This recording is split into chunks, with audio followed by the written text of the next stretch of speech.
Minha história aconteceu alguns anos atrás, quando eu tinha 20 anos. Desde muito jovem comecei a trabalhar. Era muito comum na minha família. Tínhamos que ajudar em casa para levar comida à mesa. Comecei com um trabalho simples, o mais comum era limpar casas. Normalmente estava ocupada quase a semana toda, já que sempre havia pessoas interessadas. Gostaria de falar sobre uma casa em específico. Uma amiga de uma tia me recomendou. Era uma família de 4 integrantes, os pais e 2 filhos. A dona me pediu para ir 2 vezes por semana. A primeira para limpar a casa, já que entre o trabalho e os filhos, ela não tinha muito tempo. E a outra era para lavar as roupas. 2 dias depois me apresentei à sua porta. O lugar não era enorme, mas grande o suficiente para a família. Foi aí que conheci as crianças e o marido. A mulher tinha cerca de 40 anos, muito amável, assim como seu marido. Ele parecia ter alguns anos a mais que ela. As crianças estudavam o ensino fundamental, então de manhã nunca estavam em casa. Isso me permitia fazer meu trabalho com tranquilidade. Paula tentava manter seu lar sempre em ordem e, de fato, fazia isso muito bem. Só havia certas coisas em que ela precisava da minha ajuda, como lavar os banheiros ou limpar a cozinha e os quartos a fundo. Pode-se dizer que não era muito pesado. Os dias começaram a passar. Paula estava muito contente com meu trabalho. Inclusive, em certas ocasiões, me pedia para ir mais vezes por semana, desta vez para passar a roupa. Conforme eu passava mais tempo na casa, mais começava a notar que havia coisas um tanto estranhas. O comportamento do marido me parecia estranho. Não sei como descrever, mas o homem tinha uma vibração diferente. Na primeira vez que o encontrei, não notei nada fora do comum. Mas conforme os dias se passaram, percebi que ele era muito distraído. Parecia ter o olhar fundo e sem emoção. Às vezes que eu o encontrava em casa, ele parecia ficar olhando para o nada por um bom tempo. E não que houvesse algo estranho em fazer isso, mas não sei por que me incomodava. Seus olhos estavam bem abertos e ele fazia gestos estranhos, como se estivesse observando algo à sua frente e tivesse medo. Ver um homem de cerca de 40 anos fazendo isso era novo para mim. Nas primeiras vezes que comecei a passar roupa, Paula me deu um frasco com um líquido. Este era de cor vermelha quase transparente. Parecia como se tivesse algumas folhas dentro. A mulher me pediu que usasse apenas nas roupas do marido. Tinha um cheiro peculiar, de fato, não era muito agradável. Em uma ocasião, quando estava trocando a roupa de cama, tirei o forro do colchão e percebi que havia um tecido verde embaixo. Não sabia se era do lado onde Paula dormia ou onde ficava seu marido. Não dei muita atenção e deixei onde estava. Também lavei as mãos depois de tocá-lo. Até aquele momento, tentei me convencer de que não havia nada de estranho, que era uma família como qualquer outra. Em outra ocasião, estando na cozinha, começamos a conversar.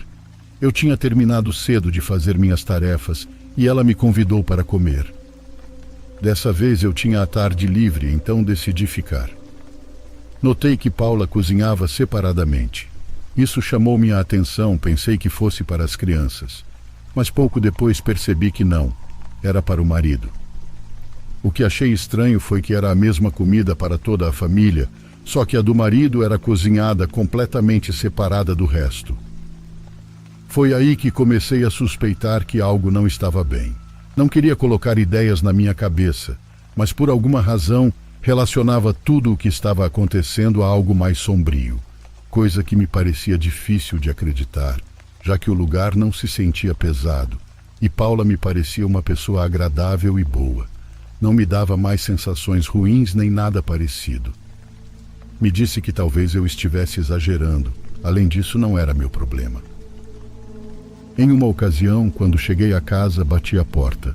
Paula demorou um pouco para abrir, pensei que não estivesse. Notei que seu rosto estava inchado, parecia ter estado chorando. Ela se desculpou, dizendo que não tinha me ouvido chamar. Respondi que não se preocupasse e comecei minhas tarefas do dia. Comecei a passar roupa na sala da casa. Ela estava terminando de dobrar os lençóis que tinha acabado de colher do varal. Paula parecia muito pensativa e fiquei olhando para ela por alguns segundos. Depois de pensar um pouco, perguntei se estava tudo bem. Ela ficou em silêncio por um momento e depois suspirou, fazendo com que seus olhos começassem a se encher de lágrimas. Confessou que era muito difícil para ela tudo o que estava acontecendo. No início não entendi. Depois mencionou sobre a situação com o marido. Não sabia exatamente a que se referia. Ela se sentou no sofá. Realmente parecia hesitar em me contar ou não, e no final o fez. Ela mencionou que tinha feito bruxaria a ela e ao marido por vários meses. Isso me pegou de surpresa. Paula começou a contar que o marido começou a ficar doente com frequência. Ele acordava de madrugada muito agitado, cada vez dormia menos. No começo, ambos acreditaram que era uma simples doença, ou talvez a carga de trabalho. Mas tudo se tornou mais estranho quando o marido começou a dizer que havia um homem na casa.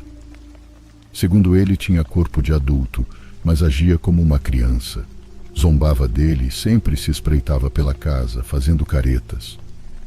Seu marido era o único que podia vê-lo, ninguém mais, nem ela, nem os filhos. Em uma ocasião, todos estavam em casa. Paula percebeu que o marido olhava para o nada. Perguntou o que se passava. Ele respondeu que o homem estava sentado na frente dele no sofá. Segundo Paula, o rosto do marido era de medo absoluto. Ela estava preocupada. Sentia que pouco a pouco estava perdendo o marido. Era como se a essência do homem que conhecia a vida toda estivesse se apagando, cada vez mais vazio, mais distante. Ela sabia que isso não era normal, que havia algo errado e procurou ajuda. Uma de suas irmãs conhecia uma mulher na cidade. Segundo ela, podia fazer uma limpeza na família. Janete era seu nome. Disse que o marido estava sob um trabalho de bruxaria. Ela podia ajudar, mas seria um processo longo, por isso precisava ter muita paciência. Agora entendi o que estava acontecendo. Paula estava tentando ajudar o marido com tudo o que fazia. A água vermelha nas roupas, o tecido verde na cama e cozinhar separadamente. Era parte do processo. A mulher me confessou que as coisas tinham melhorado muito nas últimas semanas.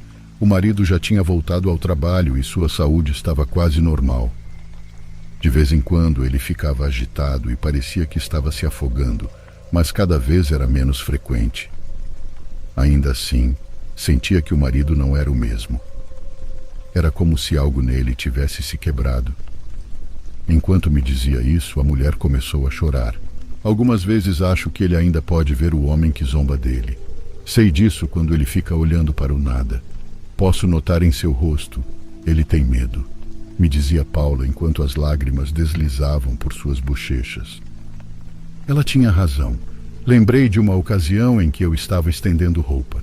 Seu marido estava deitado em uma rede no quintal. Podia ver como ele olhava para um canto da casa. Seu rosto estava muito pálido, parecia assustado. Dizia coisas em tom muito baixo que eu não conseguia entender. Era como se tentasse espantar alguém. Só que à sua frente não havia nada. Ele estava sozinho. O que Paula me confidenciou naquela tarde me fez sentir muito triste. Não entendia os motivos que alguém poderia ter para prejudicar uma família assim. Me custa muito acreditar que existam pessoas que podem fazer esse tipo de coisa, que saem impunes sem sofrer consequências. Continuei trabalhando com essa família por muito mais tempo. De fato, Paula se tornou uma amiga muito querida. Sinto que aquela conversa, de certa forma, nos uniu. Não posso dizer que o marido se recuperou completamente, já que eu não o conhecia antes. Mas o tempo que estive na casa, fui testemunha da mudança.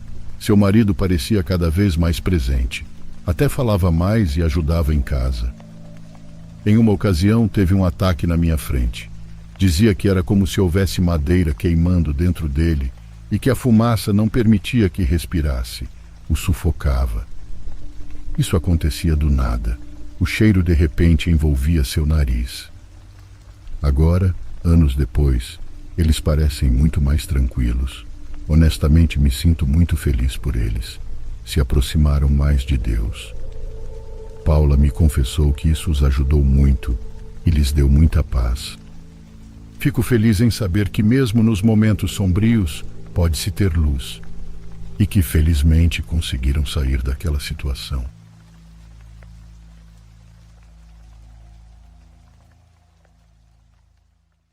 Por favor, curta e se inscreva se você estiver gostando. Agora continuamos.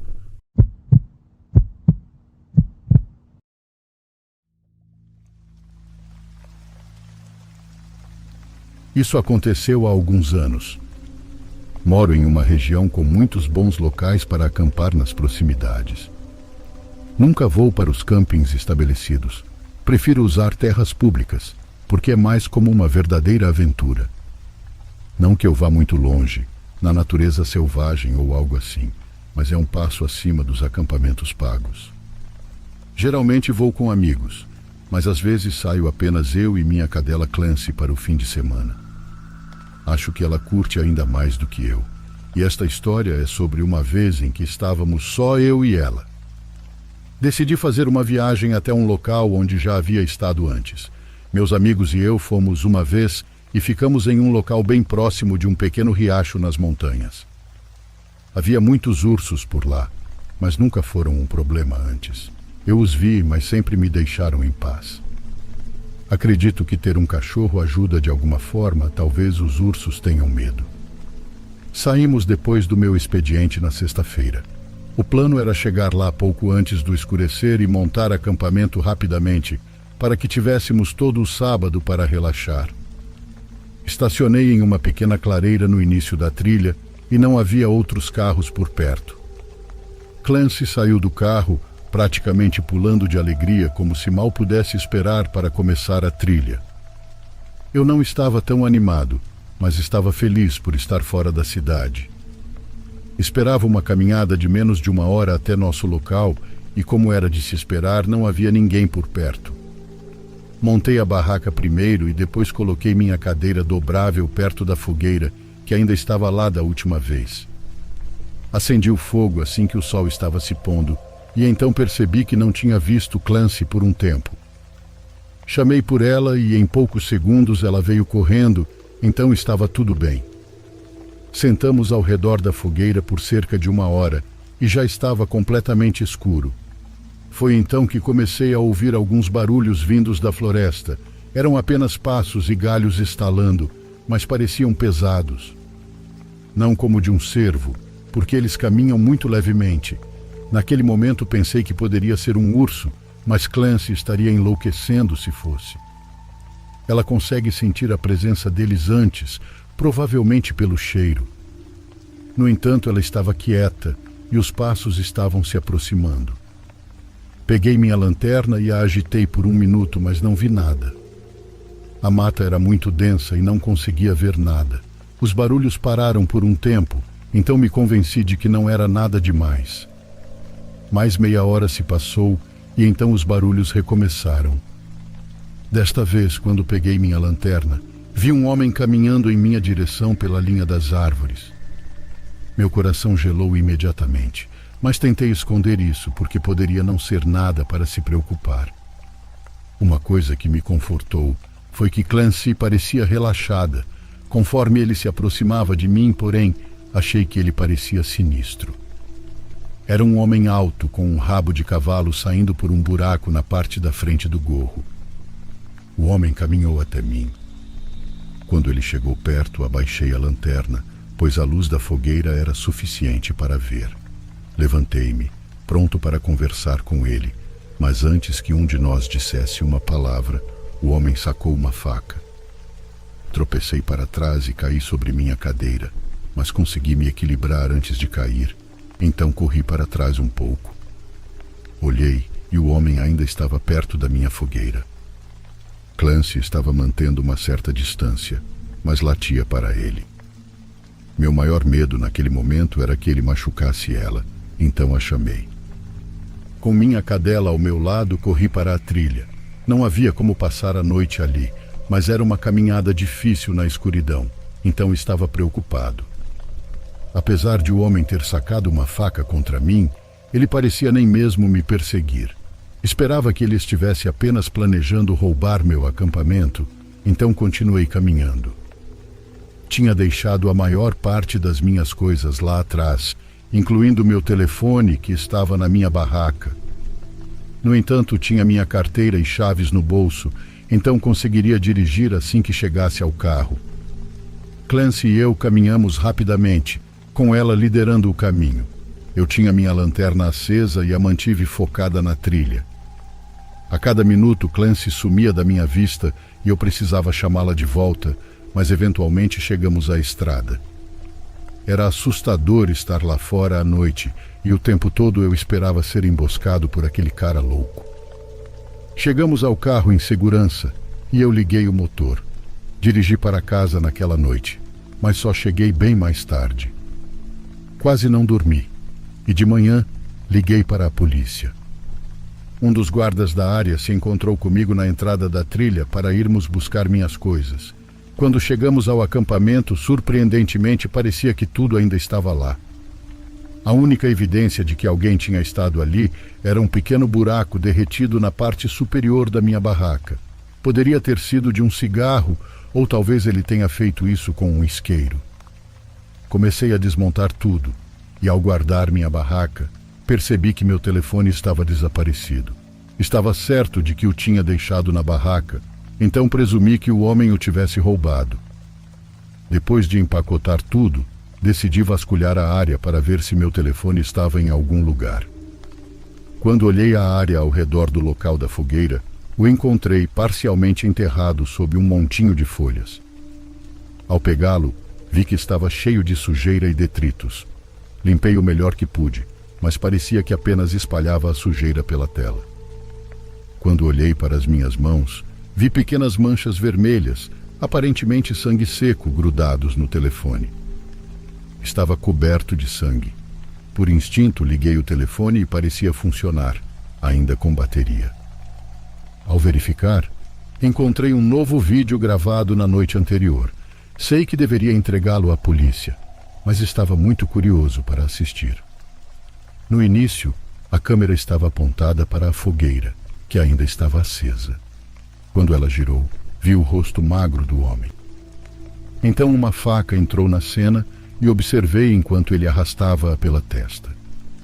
O sangue escorreu pelo rosto dele por vários segundos, até que deve ter coberto a câmera porque tudo ficou preto. A câmera continuou gravando por mais 40 minutos, mas só consegui ver escuridão depois disso. Mostrei o vídeo ao guarda florestal e ele pegou o telefone como evidência naquele momento. Recuperei no dia seguinte. Ver aquele vídeo adicionou um novo nível de medo a toda a situação. Aquele cara era claramente maluco. Seu ferimento foi profundo e tenho certeza de que teria me matado se eu tivesse ficado mais tempo.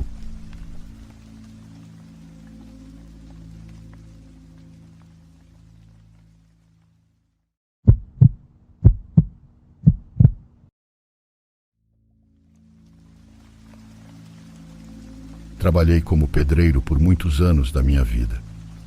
Ainda faço isso, mas não com a mesma frequência de antes.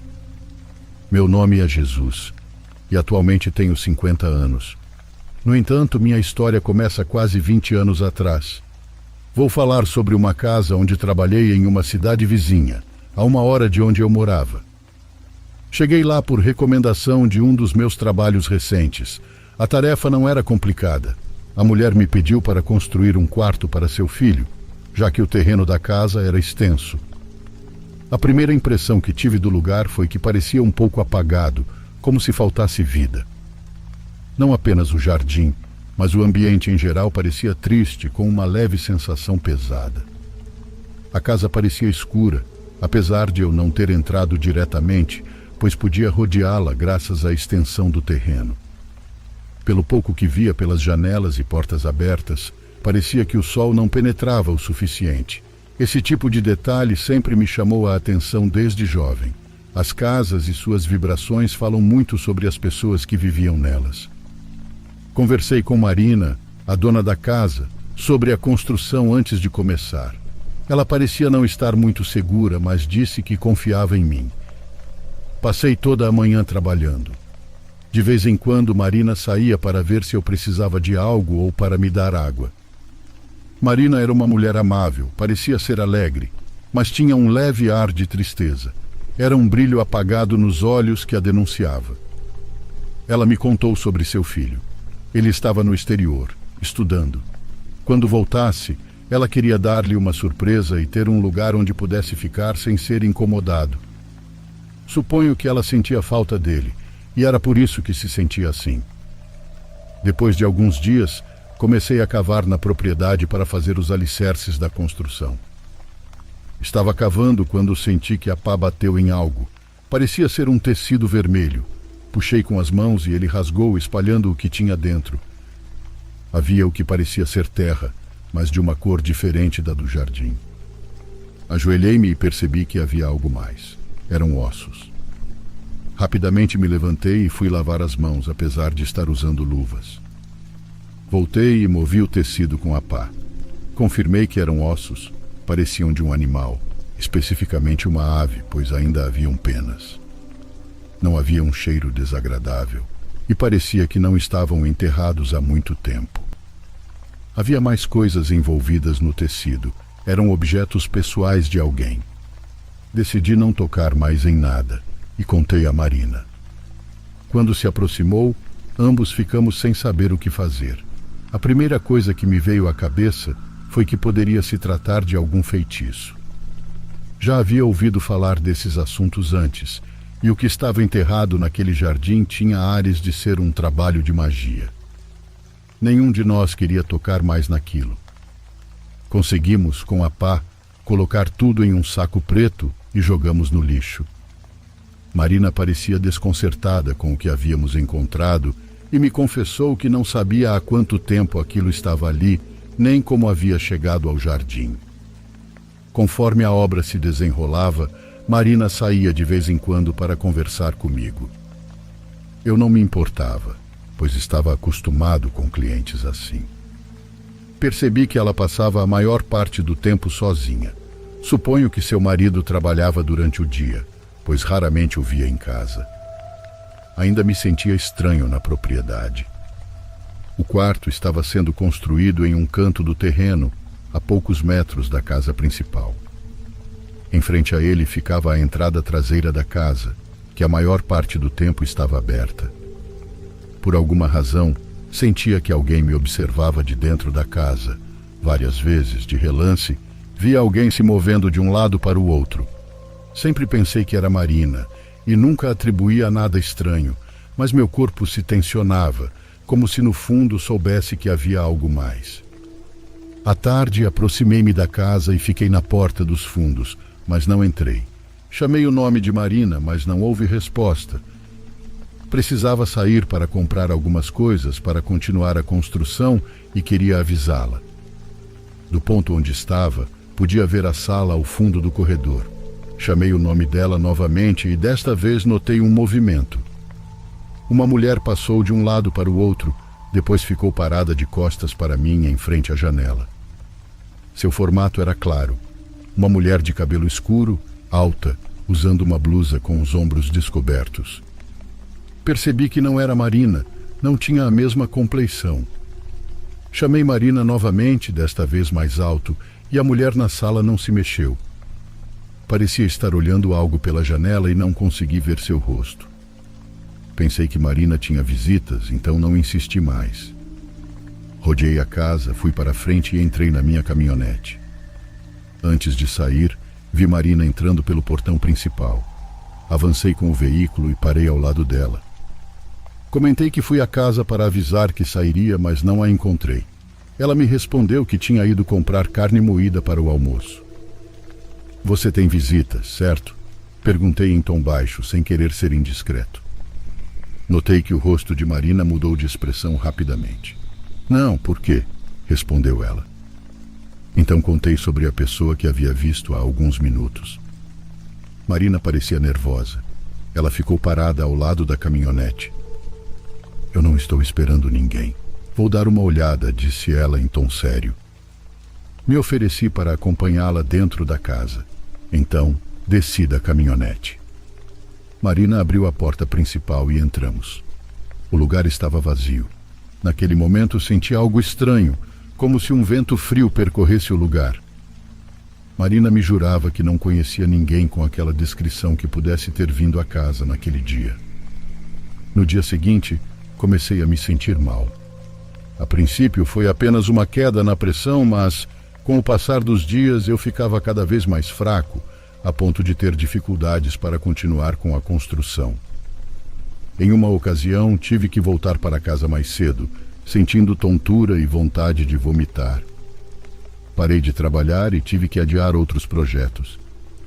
Minha esposa cuidou de mim nos dias seguintes até eu começar a me sentir melhor. Quando voltei à casa de Marina, percebi que ela também não estava bem. Estava mais magra e pálida. Naquela tarde, ela saiu para o quintal dos fundos para falar comigo. Perguntei se estava tudo bem. Ela, hesitante, respondeu que sim. Parecia ansiosa, como se quisesse me contar algo. Depois de pensar um pouco, ela fez uma pergunta que chamou minha atenção. Você acredita em bruxaria, Jesus? Ela perguntou em tom sério. Lembrei-me do que encontramos dias atrás no quintal e imaginei que se referia a isso. Nunca me aconteceu nada parecido, mas eu não duvido de nada nesse mundão doido, respondi em tom baixo. Você lembra da mulher que viu na minha casa? Eu respondi que sim, a que estava na sala. Marina me contou que também a tinha visto várias vezes, passeando de um cômodo para outro, mesmo à luz do dia. Isso a aterrorizava. Nunca podia ver o rosto dela, era como se o escondesse. Senti os pelos dos meus braços se arrepiando. Olhei para a janela da casa e pude ver como a escuridão a consumia. Essa mesma vibração parecia agora pairar sobre Marina. Ela me confessou que não estava se sentindo bem desde que encontramos o tecido vermelho no quintal. Sentia-se muito fraca e em alguns dias nem conseguia sair da cama, exatamente como aconteceu comigo. Nervosa, disse que estava pensando seriamente em ir atrás de ajuda. Há muitos meses sentia que havia algo estranho em sua casa, mas nunca soube o que era. Seu marido se comportava de forma diferente, como se não quisesse passar tempo lá, e o relacionamento deles parecia piorar com o tempo. Penso que quando encontramos aquilo no quintal, algo foi liberado, disse ela, desculpando-se se a ideia parecia louca. Mas desde aquele incidente, a sombra começou a andar pela casa com mais frequência, aparecendo por todos os lados. Olhei atentamente para o rosto de Marina. Ela parecia cansada. Era óbvio que não estava dormindo bem. No fim de semana, não me apresentei para trabalhar. Na segunda-feira, Marina me contou que havia encontrado ajuda através de algumas senhoras da igreja. O homem veio à casa no fim de semana. Queria ver o que encontramos no quintal, mas, infelizmente, já havíamos jogado fora. Mesmo assim, ele disse que havia uma energia muito forte no terreno, algo sombrio que estava se apropriando da casa. Ele descreveu situações que estavam acontecendo na casa e outros detalhes pessoais que era impossível saber. Disse que era necessário fazer uma limpeza espiritual para expulsar tudo de ruim que havia ali e que isso levaria tempo. O homem recomendou parar a construção por enquanto. Marina parecia muito constrangida ao me dizer isso, mas notei o medo em seus olhos. Respondi que não se preocupasse, que eu entendia perfeitamente, que não cabia a mim julgar nada do que estava acontecendo. Marina esclareceu que já havia falado com o marido sobre o assunto e que estava decepcionada por ele não acreditar no que estava acontecendo, embora a apoiasse para que ela ficasse tranquila. Antes de sair, ofereci meu apoio, dizendo que, se precisasse de algo, não hesitasse em me chamar. Quando contei à minha esposa o que havia acontecido, ela se irritou. Perguntou por que eu não lhe disse nada sobre um assunto como esses. Mencionei que eu estava bem, que já não me sentia mal. Fiquei esperando a ligação de Marina, pensando que o projeto do quarto continuaria, mas isso nunca aconteceu. Na verdade, não soube mais dela. Como não éramos da mesma cidade, nunca nos encontramos. Também não achei uma boa ideia entrar em contato. Minha esposa dizia que eu deveria ligar, só para saber se ela estava bem, pois sabia que esses assuntos eram delicados e desgastantes, tanto físico quanto emocionalmente. Ela provavelmente precisava de apoio. Optei por deixar as coisas como estavam. Até certo ponto, não queria me envolver mais em coisas que não conhecia. Se o simples fato de tocar o que estava enterrado no quintal me fez mal, não quero pensar no mal que causou a ela por tantos anos, ao seu casamento e talvez até ao seu filho.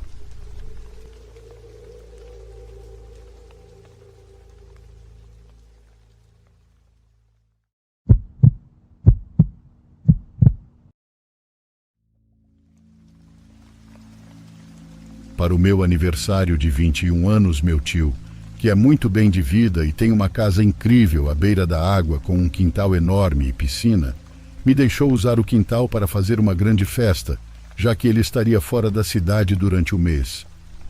Como era meu aniversário e eu queria curtir, convidei todos os meus amigos e pedi para eles trazerem seus conhecidos, contanto que trouxessem suas próprias bebidas. A festa começou às 8 da noite. Meu tio tinha um sistema de som no quintal que era perfeito para festas. Eu só conectei meu celular e coloquei uma mistura de músicas boas. Pedi para todos que convidei ficarem fora da casa, a menos que fossem usar o banheiro. Era uma festa estritamente no quintal. Rapidamente percebi que havia mais pessoas do que eu esperava. Quase todos os meus amigos que convidei apareceram, com pessoas extras acompanhando. Além disso, pessoas que eu nem reconhecia estavam entrando em grupos pelos portões.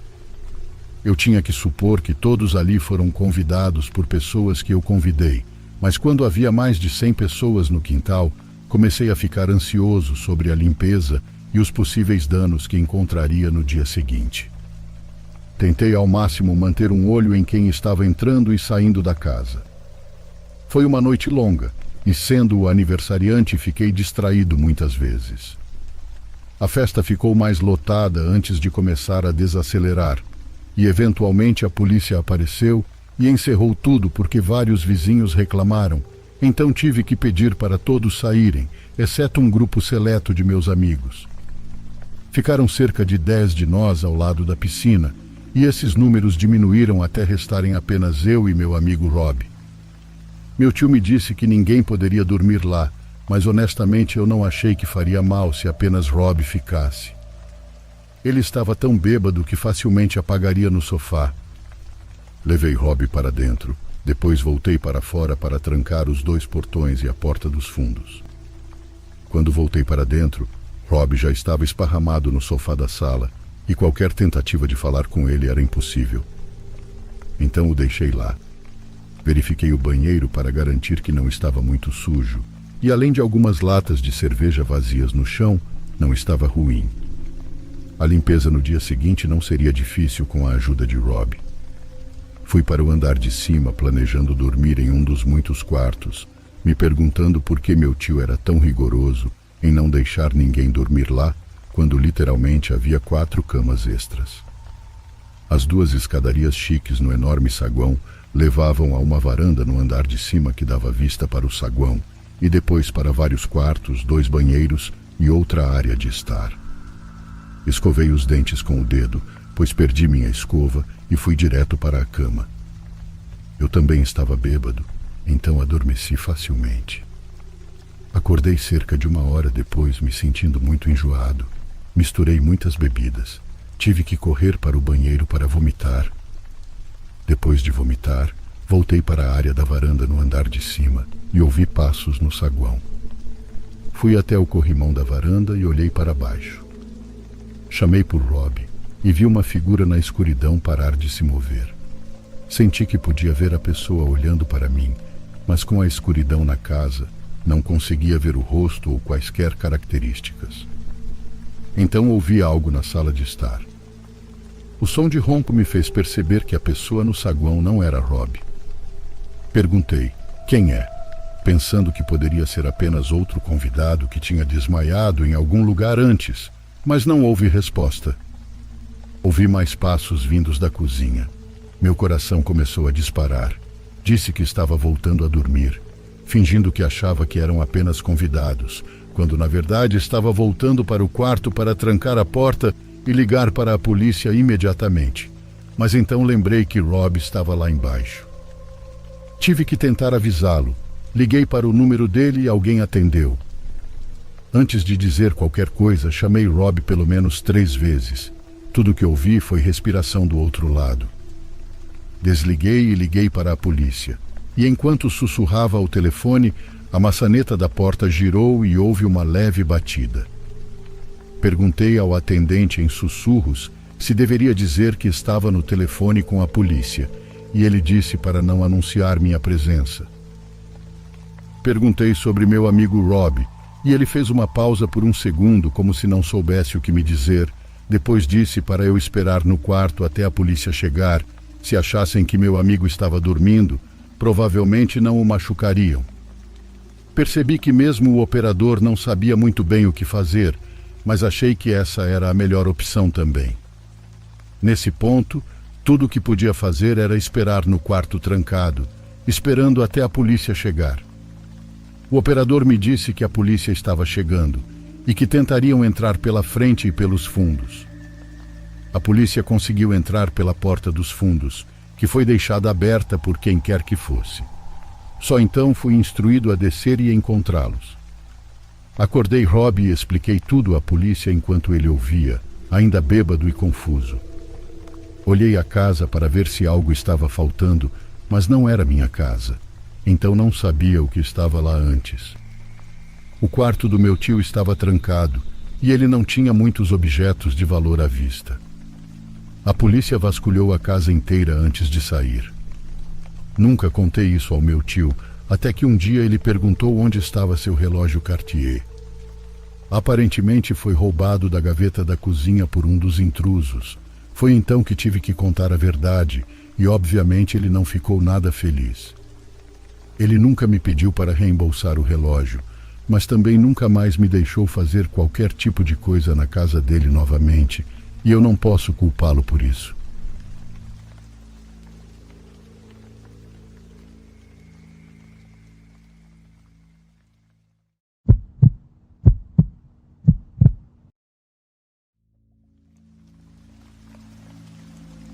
Por muito tempo, fui motorista de ônibus onde moro, no México. Dirigi por todo o sul do país. Quero omitir as empresas para as quais trabalhei, pois não é relevante para o meu relato. Durante muitos anos você vive experiências incomuns dedicando-se a isso, viajando o tempo todo por estradas, ainda mais durante a noite. Mas o que vou contar aconteceu dentro do próprio ônibus. Eu estava voltando com meu colega para Pueblas, de onde a viagem havia começado, e não havia mais passageiros.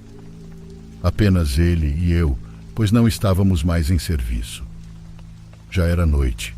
Não sei dizer que horas eram, pois não me lembro bem, mas a escuridão dominava tudo. Estávamos conversando sobre tudo quando de repente ouvimos batidas. Ele e eu ficamos olhando muito desconcertados e fizemos silêncio para ouvir aquelas batidas fortes. De repente elas voltaram a ser ouvidas, mas agora podíamos senti-las. Vinham da parte inferior do ônibus. Meu colega ainda assim verificou a área dos assentos, mas não havia nada ali. Ele disse que claramente podíamos ouvir aquelas batidas mais fortes de lá e que estava certo de que vinham do porta-malas. Não tínhamos ideia do que as estava causando, pois o porta-malas estava completamente vazio. Decidimos parar à beira da estrada para ver o que estava causando aquelas batidas, mas quando abrimos, pararam. Como já sabíamos, não havia nada ali. Também não havia nada na pequena cabine onde os motoristas dormem em viagens longas. Apenas subimos novamente e continuamos a viagem.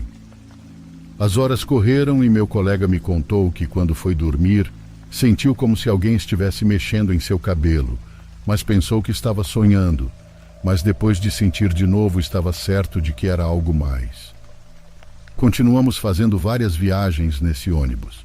Havia passageiros que diziam ouvir gritos ou vozes no porta-malas e vinham até mim ou ao meu colega preocupados, dizendo que alguém estava lá, pedindo para pararmos para ajudar. Nós tínhamos que explicar a eles para não se preocuparem, que se ouvissem algo não era nada, embora muitos ficassem ainda mais assustados. A situação chegou a tal ponto que tivemos que pedir à empresa que nos desse outra unidade, devido às diferentes reclamações dos passageiros que ouviam vozes, gemidos e batidas em cada viagem. Não eram todos que ouviam, e isso deixavam os outros passageiros irritados, assimilando como loucura. Depois de algumas semanas, finalmente nos mudaram de ônibus. Nunca soubemos ao certo o que havia ali, embora houvesse rumores entre os operadores dessa linha que diziam que eram almas penadas de 2 jovens indocumentados. Diziam que há anos foram colocados no porta-malas de um ônibus dessa empresa para viajar para outro estado sem identificação, mas um grupo criminoso os pegou em uma blitz, tirando-lhes a vida e obrigando os operadores daquela época a levarem seus corpos no porta-malas. Sim, essas coisas costumam acontecer nas estradas mexicanas e agora estávamos quase certos de que nosso ônibus era o que havia transportado esses corpos. Talvez por isso suas almas ainda estivessem ali. O que vocês acham?